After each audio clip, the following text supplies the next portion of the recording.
Last time, I took you through 25 facts about the vintage Star Wars action figures, made from 1978 to 1985. And here are 25 more facts. Let's see how many are new for you. Let's go.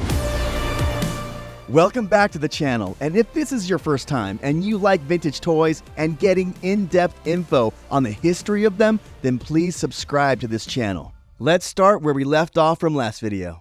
Number 26. What came first, the orange snake or the brown snake Yoda? In the Kenner line of action figures, the orange snake was released first in 1981, then the brown snake was released shortly after. Number 27. When you buy the Death Star space station, often the laser gun turret is broken. It's usually due to the plastic latch in the spring mechanism that's broken. To replace it, remove the blue chair from the floor. Unscrew the floor plate, which reveals the spring area. Make sure you get an unbroken replacement latch, and you can find these being sold at toy conventions or online like eBay and Facebook groups. Replace the latch down the hole with the round base down. Insert the spring and replace the plates and screws, and boom, it works. Number 28. 1983's Gamorrean Guard action figure from Return of the Jedi was reused in 1991 to make Robin Hood Prince of Thieves' Friar Tuck action figure. Number 29. Why are vintage action figures sometimes sticky? Chewbacca's are notorious for this, and sometimes they can feel sticky to the touch, like honey has been lightly added to the surface, and this happens again and again, no matter how many times you wash them.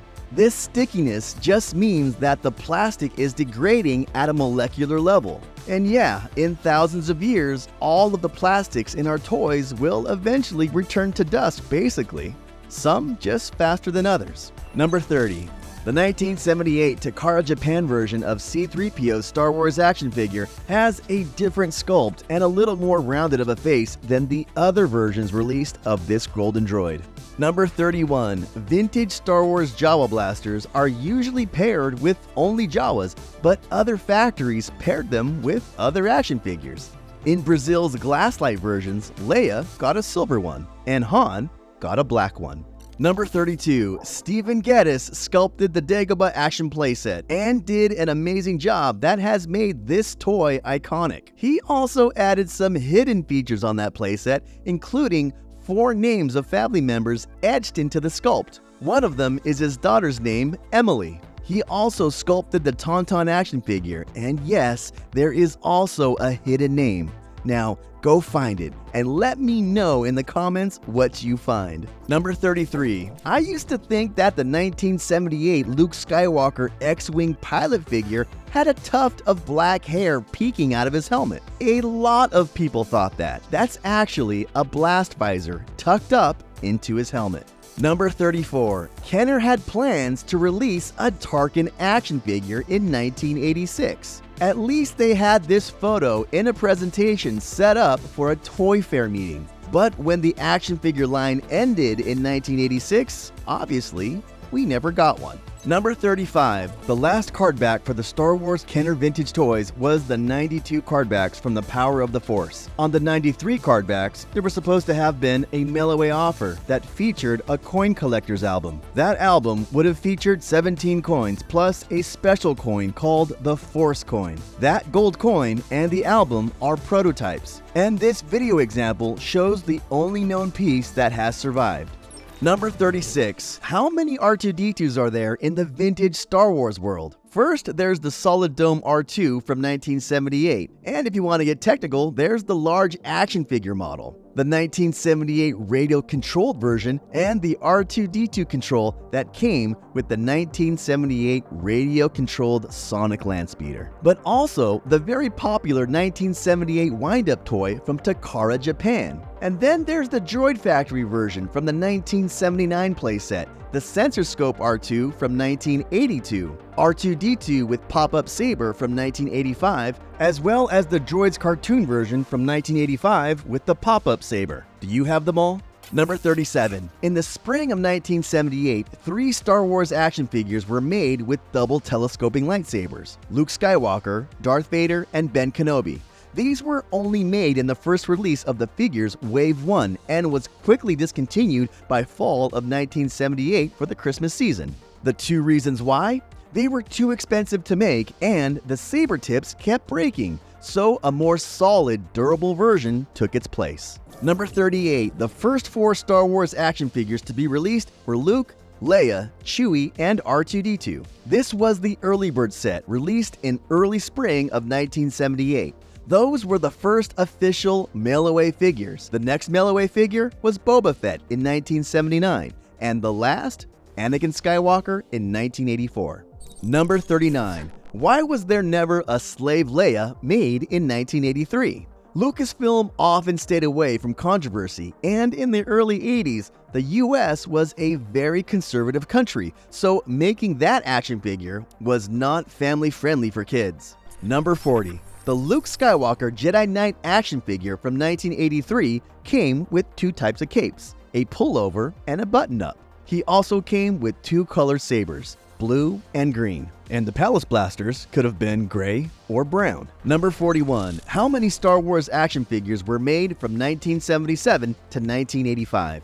By the end of 1978 alone, Kenner had sold 42 million action figures, and by the time the Power of the Force line ended in 1985, it's estimated that 250 million action figures had been sold. So, with figures that might have been still in warehouses and never sold or shipped, that figure can be slightly higher. Number 42. What's the most rare Star Wars action figure? Well, technically, the prototypes that were used by Jim Swearingen, those would be the most rare. The next most rare would be the rocket-firing Boba Fett, and both of those were never released to the public for sale. The most rare figure is Blix, and that was only released in Brazil. Then the General Maydean Tri-Logo figure, that was only released in France. After that, it's the Yak Face, which was only released in Canada and the UK. Number 43. There are only a few Star Wars vintage playsets that could have only been bought at Sears as exclusives. These are the Cantina Adventure Set, the Cloud City playset, and the Rebel Command Center Adventure Set. Number 44. There are only 8 action figures that never came with loose accessories. R5-D4, Death Star Droid, Power Droid, FX7, 88, Anakin Skywalker, EV-99, and the Imperial Dignitary. If you said C-3PO, he eventually came with the vinyl backpack in 1982, and the keyword I used was never. Figures that never came with loose accessories. So that means R2-D2 as well, that came with the pop-up lightsaber in 1985. And if you want to get technical, the Wampa, Rancor, Dianoga Trash Monster, and Probot also never came with accessories. Number 45. The 1978 Kenner Luke Skywalker action figure was used as the head for the 1979 Butch and Sundance action figures, also made by Kenner. Number 46. The 1978 Star Wars Power Droid has 2 variations, the so-called common version and then the short V version, which just has this area in the body mold slightly shorter than the common version. Number 47. Here are some vintage Star Wars exclusive figures that only came with playsets: Jabba the Hutt, Salacious Crumb, the Probot, the Dianoga Trash Monster, and the Blue Snaggletooth. And if you want to include Carbonite Han from Slave 1, do it. Number 48. Here's a list of boxed Star Wars vintage action figures from the 3.75-inch line. Sice Noodles and the Max Rebo Band was the only exclusive multi-pack of boxed figures. But there was also the Rancor Monster, the 2 Tauntaun figures, one solid belly and the open belly one, the Dewback, and the Wampa. And if you want to include Jabba the Hutt and Salacious Crumb in that, sure, they also came in a box. But technically, that's a full playset. Number 49. 2 Star Wars spin-off lines of action figures based on cartoons are the Ewoks and the Droids line. Both cartoons and figures were released in 1985.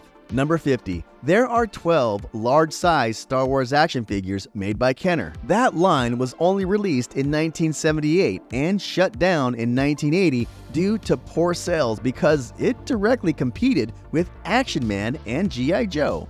Both of those toy lines had more accessories and were a better value for parents to buy. That was 25 more facts about the vintage Star Wars action figures. Did you know them all? And if not, which ones were new to you? I'll put all 50 facts into a compilation video so you can check them all out. If you want to see more content like this about vintage toys, click the videos on your screen now. And as always, my friends, thank you, and I will see you next time.